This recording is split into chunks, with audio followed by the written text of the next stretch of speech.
Welcome to my channel. ਅੱਜ ਆਪਾਂ writing task 1 ਕਰਾਂਗੇ ਐਕੈਡੈਮਿਕ ਦਾ, ਜਿਹਦੀ ਟਾਈਮ ਲਿਮਿਟ ਕੀ ਹੈ 20 ਮਿੰਟਸ ਹੁੰਦੀ ਹੈ ਅਤੇ ਉਹਦੀ ਵਰਡ ਲਿਮਿਟਸ 150 to 170 ਵਰਡ ਹੁੰਦੀ ਹੈ। ਇਹਨਾਂ ਵਿੱਚ ਹੀ ਲਿਖਣਾ ਹੁੰਦਾ ਆਪਾਂ। ਅਤੇ ਰਾਈਟਿੰਗ ਟਾਸਕ 1 ਦੇ 8 ਟਾਈਪਸ ਹੁੰਦੇ ਨੇ: map, process chart, life cycle, table chart. ਅਤੇ ਅੱਜ ਆਪਾਂ ਲਾਈਨ ਚਾਰਟ ਕਰਾਂਗੇ।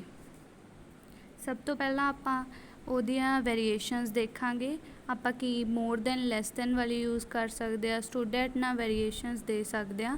ਫੋਲੋਡ ਬਾਏ, ਜਿਹਦੇ ਵਿੱਚ ਕੀ ਹੈ ਪਹਿਲਾਂ ਹਾਈ ਪਰਸੈਂਟੇਜ ਆਊ, ਫੋਲੋਡ ਬਾਏ ਘੱਟ ਵਾਲੀ ਪਰਸੈਂਟੇਜ ਆਊ, ਫਿਰ ਫੋਰਥ ਵਾਲੇ 'ਚ ਪਰਸੈਂਟੇਜ ਆਊ ਸਰਪਾਸਡ ਦਾ, ਫਿਰ ਉਹ ਪਰਸੈਂਟੇਜ ਆਊ ਵੀ ਮਤਲਬ ਉਹਦੇ ਦੁਆਰਾ ਪਾਸ ਕੀਤੀ ਗਈ ਜ਼ਿਆਦਾ ਵਾਲੀ ਪਰਸੈਂਟੇਜ। ਲੈਫਟ ਬਿਹਾਈਂਡ ਬਾਏ, ਜਿਹੜਾ ਹੁਣ ਇਨਫੋਰਮੇਸ਼ਨ ਰਹਿ ਗਈ ਥਰਡ, ਉਹਦੀ ਜਗ੍ਹਾ ਆਪਾਂ ਇਹ ਯੂਜ਼ ਕਰ ਸਕਦੇ ਹਾਂ। ਇੱਕ ਸਿਮੀਲਰ ਵਾਲੀ ਹੁੰਦੀ ਹੈ, ਅਗਰ ਆਪਾਂ ਰੇਸ਼ੋ ਦੱਸਣੀ ਹੋਵੇ ਸਿਮੀਲਰ ਹੈ ਤਾਂ ਉਹ ਯੂਜ਼ ਕਰ ਸਕਦੇ ਹਾਂ। ਅਗਰ ਆਪਾਂ ਰੇਸ਼ੋ ਸਿੰਪਲ ਦੱਸਣੀ ਹੋਵੇ ਵੀ ਹਾਂ ਇੰਨੀ ਪਰਸੈਂਟੇਜ ਹੈ ਤਾਂ ਅਕਾਊਂਟਡ 4 ਯੂਜ਼ ਕਰ ਸਕਦੇ ਹਾਂ ਅਤੇ ਅਮਾਊਂਟਡ 2। 8th ਵਾਲੀ ਹੈ ਵਿਦ ਦਾ ਡਿਫਰੈਂਸ ਆਫ, ਜਿਹਦੇ ਵਿੱਚ ਆਪਾਂ ਦੱਸਾਂਗੇ ਇੰਨੇ ਦੇ ਡਿਫਰੈਂਸ ਨਾਲ 19% ਜ਼ਿਆਦਾ ਰਿਸਪੈਕਟਿਵਲੀ ਵਾਲੀ ਯੂਜ਼ ਕਰ ਸਕਦੇ ਹਾਂ ਜਾਂ ਡਬਲ ਵਾਲੀ।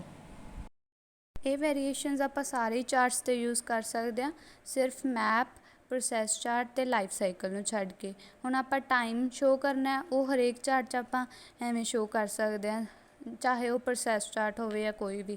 ਠੀਕ ਹੈ। ਫਰੋਮ 1995 ਟੂ, ਫਰੋਮ ਤੋਂ ਸਟਾਰਟ ਕਰ ਸਕਦੇ ਹਾਂ। ਕਮੈਂਸਿੰਗ ਫਰੋਮ ਮਤਲਬ ਸਟਾਰਟਿੰਗ ਹੋ ਰਹੀ ਹੈ ਇਹ ਈਅਰ ਤੋਂ।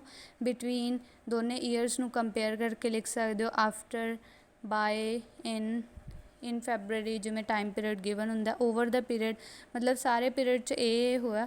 ਡਿਊਰਿੰਗ 2011, ਜਿਵੇਂ ਇੱਕ ਟਾਈਮ ਪੀਰੀਅਡ ਦੇਤਾ, ਡਿਊਰਿੰਗ ਯੂਜ਼ ਕਰ ਲਿਆ ਕਿਤੇ।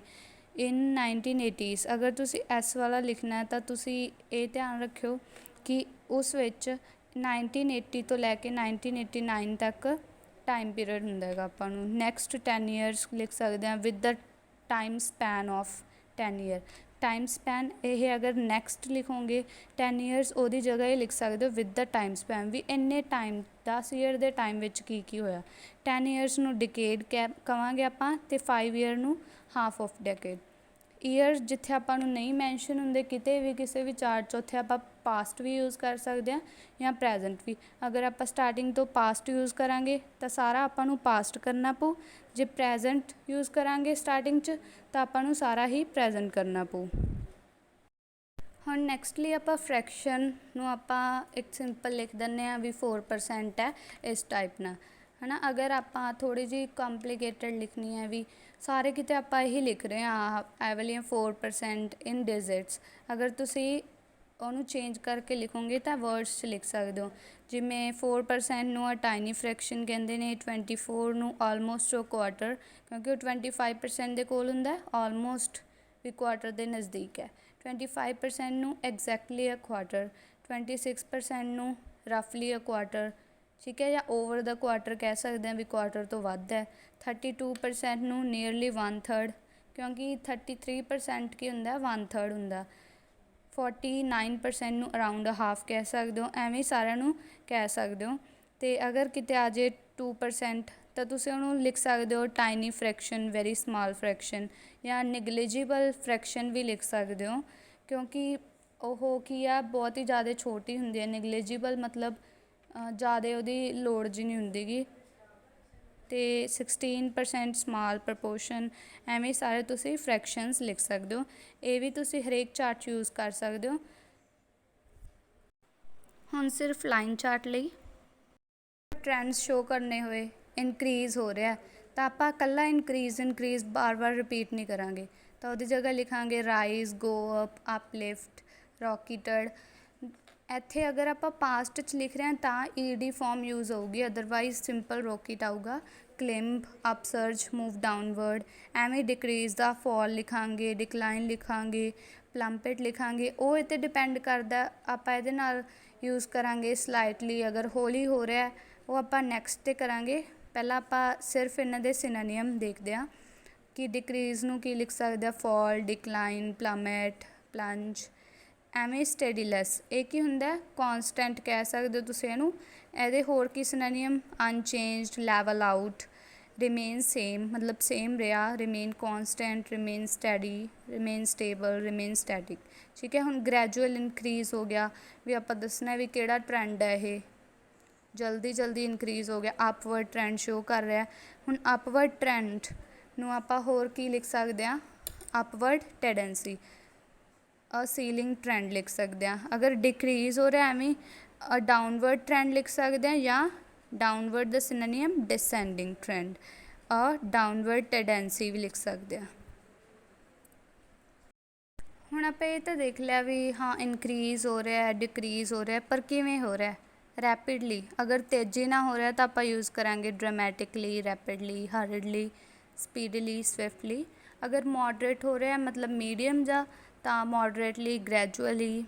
ਠੀਕ ਹੈ, ਸਟੈਡੀ ਚੇਂਜ ਮਤਲਬ ਕੌਨਸਟੈਂਟ, ਤਾਂ ਸਟੈਡੀਲੀ ਯੂਜ਼ ਕਰ ਸਕਦੇ ਹਾਂ, ਜਾਂ ਸੀਜ਼ਲੈਸਲੀ। ਸਲਾਈਟ ਚੇਂਜ ਥੋੜ੍ਹਾ ਜਿਹਾ ਚੇਂਜ ਹੋ ਰਿਹਾ, ਸਲਾਈਟਲੀ, ਸਲੋਲੀ, ਮਾਈਲਡਲੀ, ਟੀਡੀਅਸਲੀ। ਹੁਣ ਆਪਾਂ ਅਗਰ ਯੂਜ਼ ਕਰਨਾ ਸੈਂਟੈਂਸ 'ਚ ਤਾਂ ਕਿਵੇਂ ਕਰਾਂਗੇ, ਅਗਰ ਐਵੇਂ ਬੋਲਣਾ ਹੈ ਥੋੜ੍ਹਾ ਜਿਹਾ ਇਨਕਰੀਜ਼ ਹੋ ਰਿਹਾ, there was a slight increase. ਅਗਰ ਸਲਾਈਟ ਅੱਗੇ ਆਊਗਾ ਤਾਂ ਇਨਕਰੀਜ਼ ਪਿੱਛੇ ਕੀ ਆ, ਫਸਟ ਫੋਰਮ ਆਊਗੀ। ਅਗਰ ਆਪਾਂ ਐਲਵਾਈ ਵੱਲ ਲਿਖਣੀ ਹੈ ਤਾਂ ਇਨਕਰੀਜ਼ਡ ਡਰਾਮੈਟਿਕਲੀ ਜਾਂ ਡਿਕਰੀਜ਼ਡ ਡਰਾਮੈਟਿਕਲੀ, ਮਤਲਬ ਪਹਿਲਾਂ ਕੀ ਹੈ ਵਰਬ ਦੀ ਥਰਡ ਫੋਰਮ ਆਊ, ਫਿਰ ਐਲਵਾਈ ਵਾਲੀ। ਹੁਣ ਦੇਖੋ ਗ੍ਰਾਫ ਸ਼ੋ ਕੀਤਾ ਲਾਈਨ ਚਾਰਟ, ਇਹਦੀ ਸਟੇਟਮੈਂਟ ਕੀ ਹੈ, the graph below shows the percentage of 18 to 25 year olds in university in 4 different countries. ਵੀ ਕੀ ਸ਼ੋ ਕਰ ਰਿਹਾ ਆਪਾਂ ਨੂੰ, 18 to 25 ਈਅਰ ਦੇ ਸਟੂਡੈਂਟਸ ਦੇ ਸ਼ੋ ਕਰ ਰਿਹਾ, ਜੋ ਕਿ 4 ਡਿਫਰੈਂਟ ਕੰਟਰੀਜ਼ 'ਚ ਅੱਡ 'ਚ ਸਟੱਡੀ ਕਰ ਰਹੇ ਨੇ। ਹੁਣ ਇਹਦੇ ਵਿੱਚ ਦੇਖੋ ਤੁਸੀਂ, ਇੱਕ ਲਾਈਨ ਸਿੰਗਾਪੁਰ, ਮਲੇਸ਼ੀਆ, ਫਿਲੀਪੀਨਸ ਅਤੇ ਥਾਈਲੈਂਡ ਦੀ ਹੈ। ਇਹਦੇ ਵਿੱਚ ਆਪਾਂ ਨੂੰ ਈਅਰ ਮੈਂਸ਼ਨਸ ਨੇ, ਤਾਂ ਕੀ ਹੈ ਪਾਸਟ 'ਚ ਹੋਊਗਾ, ਇਹ 2011 ਤੱਕ ਹੈ ਤਾਂ ਪਾਸਟ 'ਚ। ਸਾਈਡ 'ਤੇ ਆਪਾਂ ਨੂੰ ਕੀ ਹੈ ਰੇਸ਼ੋ ਦਿੱਤੀ ਹੈ 0, 5, 10, ਉਹ ਕੀ ਹੈ ਆਪਾਂ ਨੂੰ ਰੇਸ਼ੋ ਗਿਵਨ ਹੈ ਕਿਹਦੀ, ਸਟੂਡੈਂਟਸ ਦੀ। ਲਾਈਨ ਗ੍ਰਾਫ ਜਿਹਦੇ ਵਿੱਚ ਕੀ ਆਪਾਂ ਇੰਟਰੋ ਪੈਸਿਵ 'ਚ ਲਿਖਾਂਗੇ ਦ ਇਨਫੋਰਮੇਸ਼ਨ ਅਬਾਊਟ, ਜਿਹੜੇ ਅੰਡਰਲਾਈਨ ਹੈ ਉਹ ਆਪਾਂ ਐਵੇਂ ਹੀ ਯੂਜ਼ ਕਰ ਸਕਦੇ ਹਾਂ ਹਰੇਕ ਚਾਰਟ 'ਚ। The information about the proportion of people who had age between 18 and 25 in university in 4 distinct nations। ਵੀ ਕੀ ਹੈ ਪ੍ਰਪੋਰਸ਼ਨ ਦੱਸੀ ਗਈ ਆਪਾਂ ਨੂੰ, ਰੇਸ਼ੋ ਦੱਸੀ ਹੈ ਕਿਹਦੀ, ਜਿਹੜੇ ਕਿ ਸਟੂਡੈਂਟਸ 18 to 25 ਏਜ ਵਿੱਚ ਨੇ ਯੂਨੀਵਰਸਿਟੀ 'ਚ 4 ਅਡਡ ਨੇਸ਼ਨਸ 'ਚ। ਹੈਜ਼ ਬੀਨ ਡਿਪਿਕਟਡ ਮਤਲਬ ਸ਼ੋ ਕੀਤੀ ਗਈ ਹੈ ਬਾਏ ਗਿਵਨ ਗ੍ਰਾਫ। ਗਿਵਨ ਨੂੰ ਆਪਾਂ ਹੋਰ ਕੀ ਲਿਖ ਸਕਦੇ ਹਾਂ, ਰੈਂਡਰਡ, ਉਹਦਾ ਸਿਨੋਨੀਅਮ ਹੈ ਗਿਵਨ ਦਾ। ਠੀਕ ਹੈ, ਵੀ ਉਹ ਗ੍ਰਾਫ ਦੁਆਰਾ ਆਪਾਂ ਨੂੰ ਦੱਸੀ ਗਈ ਹੈ। ਹੁਣ ਦੇਖੋ ਦ ਇਨਫੋਰਮੇਸ਼ਨ ਅਬਾਊਟ, ਇਹ ਵੀ ਤੁਸੀਂ ਹਰੇਕ ਚਾਰਟ 'ਚ ਸੇਮ ਲਿਖ ਸਕਦੇ ਹੋ। ਇਸ ਤੋਂ ਬਾਅਦ ਕੀ ਹੈ, ਦ ਪ੍ਰਪੋਰਸ਼ਨ ਤੋਂ ਲੈ ਕੇ ਨੇਸ਼ਨਸ ਤੱਕ, ਦ ਪ੍ਰਪੋਰਸ਼ਨ ਤੋਂ ਲੈ ਕੇ ਨੇਸ਼ਨਸ ਤੱਕ, ਇਹ ਸਿਰਫ ਰੀਫਰੇਜ਼ ਕੀਤਾ ਆਪਾਂ ਨੂੰ, ਜੋ ਆਪਾਂ ਨੂੰ ਸਟੇਟਮੈਂਟ ਗਿਵਨ ਹੈ ਟਾਸਕ ਦੀ। ਠੀਕ ਹੈ, ਦ ਇਨਫੋਰਮੇਸ਼ਨ ਅਬਾਊਟ ਐਵੇਂ ਲਿਖ ਕੇ ਫਿਰ ਤੁਸੀਂ ਇੱਥੇ ਕੀ ਹੈ ਰੀਫਰੇਜ਼ ਕਰ ਦੋਗੇ, ਇੰਨਾ ਰੀਫਰੇਜ਼ ਕਰੋਗੇ, ਫਿਰ ਹਰੇਕ ਚਾਰਟ 'ਚ ਐਵੇਂ ਹੀ ਲਿਖ ਸਕਦੇ ਹੋ। ਨੈਕਸਟ 'ਤੇ ਹੈਜ਼ ਬੀਨ ਡਿਪਿਕਟਡ ਬਾਏ ਗਿਵਨ ਜਾਂ ਫਿਰ ਰੈਂਡਰਡ ਗ੍ਰਾਫ। ਠੀਕ ਹੈ, ਹੁਣ ਓਵਰਆਲ ਲਿਖਦੇ ਹਾਂ। ਓਵਰਆਲ ਆਪਾਂ ਮੈਕਸਿਮਮ ਮਿਨੀਮਮ ਦਾ ਲਿਖਦੇ ਹੁੰਦੇ ਹਾਂ, ਜਾਂ ਫਿਰ ਅਗਰ ਆਪਾਂ ਨੂੰ ਸੇਮ ਚੀਜ਼ ਸ਼ੋ ਹੋਈ ਹੋਵੇ ਉਹਦਾ ਲਿਖ ਦਿੰਦੇ ਹਾਂ। ਫਰੋਮ ਐਨ ਓਵਰਆਲ ਪਰਸਪੈਕਟਿਵ, ਇਹ ਵੀ ਤੁਸੀਂ ਹਰੇਕ ਟਾਸਕ 'ਚ ਐਵੇਂ ਯੂਜ਼ ਕਰ ਸਕਦੇ ਹੋ ਰਾਈਟਿੰਗ ਟਾਸਕ 1 'ਚ, ਕਿ from N overall perspective, overall ਦੇ ਸਾਈਡ ਤੋਂ ਦੇਖਦੇ ਹੋਏ। ਇਟ ਇਜ਼ ਲਿਊਕਿਡ, ਲਿਊਕਿਡ ਕੀ ਹੁੰਦਾ, LUCID ਮਤਲਬ ਕਲੀਅਰ ਹੈ। ਕੀ ਕਲੀਅਰ ਹੈ, ਇਨ ਦ ਲੇਟਰ ਈਅਰ ਮਤਲਬ ਲਾਸਟ ਵਾਲੇ ਈਅਰ 'ਚ ਕੀ ਹੈ, ਮਲੇਸ਼ੀਆ ਦੀ ਕੀ ਹੈ had maximum ratio of students, ਵੀ ਮਲੇਸ਼ੀਆ ਦੇ ਜ਼ਿਆਦਾ ਸਟੂਡੈਂਟ ਸੀ। ਹੁਣ ਇੱਥੇ ਕੰਪੈਰੀਜ਼ਨ ਕਰਕੇ ਲਿਖਿਆ ਕਰੋ ਹਮੇਸ਼ਾ ਓਵਰਆਲ 'ਚ, ਕਿ ਵੇਅਰ ਐਜ਼, ਕੋਮਾ ਪਾ ਕੇ ਵੇਅਰ ਐਜ਼, ਜਾਂ ਫਿਰ ਕੋਮਾ ਪਾ ਕੇ ਵਾਈਲ, ਕੋਮਾ ਪਾ ਕੇ ਹਾਊਐਵਰ। ਬਟ ਹਾਊਐਵਰ ਤੁਸੀਂ ਛੱਡਿਆ ਕਰੋ, ਜ਼ਿਆਦਾ ਯੂਜ਼ ਨਾ ਕਰਿਆ ਕਰੋ, ਵੇਅਰ ਐਜ਼ ਕਰਿਆ ਕਰੋ। ਠੀਕ ਹੈ, ਜਾਂ ਵਾਈਲ ਕੰਪੈਰੀਜ਼ਨ ਵਾਲੇ। ਹਾਊਐਵਰ ਜ਼ਿਆਦਾ ਸੂਟ ਕਰਦਾ ਟਾਸਕ 2 'ਚ। The minimum percentile of student was in Thailand, ਵੀ ਜਿਹੜੇ ਮਿਨੀਮਮ ਕੀ ਹੈ ਉਹ ਥਾਈਲੈਂਡ 'ਚ ਨੇ। ਆਪਾਂ ਦੇਖੋ ਇੱਥੇ ਆਪਾਂ ਓਵਰਆਲ ਈਅਰ ਨਹੀਂ ਮੈਂਸ਼ਨ ਕਰ ਸਕਦੇ, ਨਾ ਕਹਿ ਸਕਦੇ ਦ ਲੇਟਰ ਈਅਰ ਜਾਂ ਦਾ ਫਾਰਮਰ ਈਅਰ। ਹੁਣ BP1 ਉਹ 'ਚ ਕੀ ਲਿਖਾਂਗੇ, ਐਟ ਦ ਆਊਟਸੈਟ ਕੀ ਹੈ, ਐਟ ਦਾ ਆਊਟਸੈਟ ਤੁਸੀਂ ਯੂਜ਼ ਕਰ ਸਕਦੇ ਹੋ ਵੀ ਸਟਾਰਟਿੰਗ 'ਤੇ ਅਸੀਂ ਕੀ ਦੱਸਾਂਗੇ ਇਨ ਦਾ ਇਨੀਸ਼ੀਅਲ ਈਅਰ। ਦੇਖੋ ਹੁਣ ਉਰੇ ਮੈਂ ਈਅਰ ਮੈਂਸ਼ਨ ਨਹੀਂ ਕੀਤਾ, ਆਪਾਂ ਸਟਾਰਟਿੰਗ 'ਚ ਕਹਿਤਾ ਵੀ ਫਸਟ ਵਾਲੇ ਈਅਰ 'ਚ। ਹਰੇਕ ਜਗ੍ਹਾ ਈਅਰ ਮੈਂਸ਼ਨ ਨਹੀਂ ਕਰਨਾ ਹੁੰਦਾ, ਕੁਛ ਵਰਡਸ 'ਚ ਲਿਖ ਦਿਓ, ਕੁਛ ਇਨ ਦਾ ਲੇਟਰ, ਇਨ ਦਾ ਇਨੀਸ਼ੀਅਲ ਐਵੇਂ ਲਿਖ ਦਿਓ। ਦ ਰੇਸ਼ੋ ਆਫ ਪੀਪਲਸ ਮਤਲਬ ਸਟੂਡੈਂਟਸ ਸਟੂਡ ਐਟ ਕਿੰਨੇ 'ਤੇ ਸਟੂਡ ਹੈ 15% 'ਤੇ, 15% 'ਤੇ ਹੈ ਵਾਈਲ ਆਫਟਰ ਡਿਕੇਡ। ਹੁਣ ਮੈਂ ਦੇਖੋ ਇੱਥੇ 10 ਈਅਰਸ ਨੂੰ ਯੂਜ਼ ਕੀਤਾ, 10 ਈਅਰ ਦੀ ਜਗ੍ਹਾ ਡਿਕੇਡ ਕਰ ਲਿਆ। ਦ ਫਿਗਰ ਇਨਕਰੀਜ਼ ਸ਼ਾਰਪਲੀ, ਜਿਹੜੀ ਫਿਗਰ ਹੈ ਮਤਲਬ ਲਾਈਨ ਨੂੰ ਕੀ ਕਹਿ ਸਕਦੇ, ਫਿਗਰ ਹੈ ਉਹ ਇਨਕਰੀਜ਼ ਹੋ ਰਹੀ ਹੈ ਸ਼ਾਰਪਲੀ। ਹੁਣ ਦੇਖੋ LY ਵਾਲੀ ਯੂਜ਼ ਕੀਤੀ ਹੈ ਤਾਂ ਕੀ ਹੈ ਅੱਗੇ ਥਰਡ ਫੋਰਮ ਲੱਗੀ ਹੈ, ਫਿਰ LY ਵਾਲੀ ਯੂਜ਼ ਕੀਤੀ ਐਂਡ ਸ਼ੋਡ ਫਲਕਚੁਏਸ਼ਨ ਅੰਟਿਲ 2001। ਅਤੇ ਕੀ ਆ ਉਹਨੇ ਫਲਕਚੁਏਸ਼ਨ ਸ਼ੋ ਕੀਤੀ ਹੈ 2001 'ਚ ਐਂਡ ਰੀਚਡ ਐਟ, ਅਤੇ ਕਿੱਥੇ ਪਹੁੰਚ ਗਈ 40% ਇਨ 2011 ਇਨ ਕੇਸ ਆਫ ਸਿੰਗਾਪੁਰ। ਹੁਣ ਆਪਾਂ ਅਗਰ ਮੈਂਸ਼ਨ ਕਰਨਾ ਹੋਵੇ ਵੀ ਹਾਂ ਆਹ ਚੀਜ਼ ਆ, ਇਨ ਕੇਸ ਆਫ ਯੂਜ਼ ਕਰ ਸਕਦੇ ਜਾਂ ਇਨ ਟਰਮਸ ਆਫ, ਵੀ ਇਹਦੇ ਤਰੀਕੇ ਨਾਲ ਉਹ ਇੱਥੇ ਪਹੁੰਚ ਗਈ, ਇਹ ਚੀਜ਼ ਹੈਗੀ, ਇਹ ਚੀਜ਼ ਦੇ ਬੇਸ 'ਤੇ ਉਹ ਇੱਥੇ ਪਹੁੰਚੀ ਹੈ। Moreover the ratio of pupils who studied in Malaysia was less than 25% from ਇੰਨੇ ਟੂ ਇੰਨੇ ਈਅਰ। ਠੀਕ ਹੈ, ਤੁਸੀਂ ਇਕੱਠਾ ਹੀ ਲਿਖ ਦਿਓ ਵੀ ਇੰਨੇ ਤੋਂ ਇੰਨੇ ਈਅਰ 'ਚ ਉਹ ਲੈਸ ਦੈਨ ਸੀ, ਤਾਂ ਨਾਲੇ ਕੀ ਹੈ ਤੁਹਾਡੀ ਵੇਰੀਏਸ਼ਨ ਹੋ ਜੂਗੀ 25%। ਹਾਊਐਵਰ ਦ ਰੇਸ਼ੋ ਸ਼ੋਡ ਰੈਪਿਡ ਇਨਕਲਾਈਨ, ਅਤੇ ਉਸ ਤੋਂ ਬਾਅਦ ਕੀ ਹੈ ਰੇਸ਼ੋ ਮਤਲਬ ਪਰਸੈਂਟੇਜ ਕੀ ਹੈ ਸਟੂਡੈਂਟਸ ਦੀ ਨੇ ਰੈਪਿਡ ਇਨਕਲਾਈਨ ਸ਼ੋ ਕੀਤਾ, ਮਤਲਬ ਤੇਜ਼ੀ ਨਾਲ ਵੱਧ ਗਈ ਐਂਡ ਸਟੋਪ ਡੈਟ, ਅਤੇ 42% 'ਤੇ ਸਟੋਪ ਹੋ ਗਈ। ਹੁਣ ਨੈਕਸਟ ਡੈਲਵਿੰਗ ਡੀਪਰ, ਇਹ ਵੀ ਹਰੇਕ ਤੁਸੀਂ ਸੈਕਿੰਡ BP ਦੀ ਸਟਾਰਟਿੰਗ 'ਤੇ ਯੂਜ਼ ਕਰ ਸਕਦੇ ਹੋ ਟਾਸਕ 1 ਦੀ। ਤੇ ਇਨ ਟਰਮਸ ਆਫ ਥਾਈਲੈਂਡ, ਦੇਖੋ ਮੈਂ ਤੁਹਾਨੂੰ ਪਿੱਛੇ ਕਿਹਾ ਸੀ ਵੀ ਇਨ ਕੇਸ ਆਫ ਯੂਜ਼ ਕਰ ਸਕਦੇ ਜਾਂ in terms of. In terms of Thailand ਕੀ ਹੈ the ratio of student was incline, ਕਿੰਨੇ ਨਾਲ ਇਨਕਲਾਈਨ ਹੋ ਗਈ, ਇਨਕਲਾਈਨ ਮਤਲਬ ਇਨਕਰੀਜ਼ ਹੋ ਗਈ ਵਿਦ 15% ਟਿਲ ਮਤਲਬ ਈਅਰ 1991, ਟਿਲ ਉਦੋਂ ਤੱਕ 1991 ਤੱਕ ਐਂਡ ਰਿਮੇਨ ਸਟੇਬਲ, ਫਿਰ ਸਟੇਬਲ ਰਹੀ ਕਿੰਨੇ ਵਿਦ ਓਵਰ ਅ 10th, ਕਿੰਨੇ ਨਾਲ ਓਵਰ ਅ 10th ਮਤਲਬ 10% ਤੋਂ ਉੱਪਰ।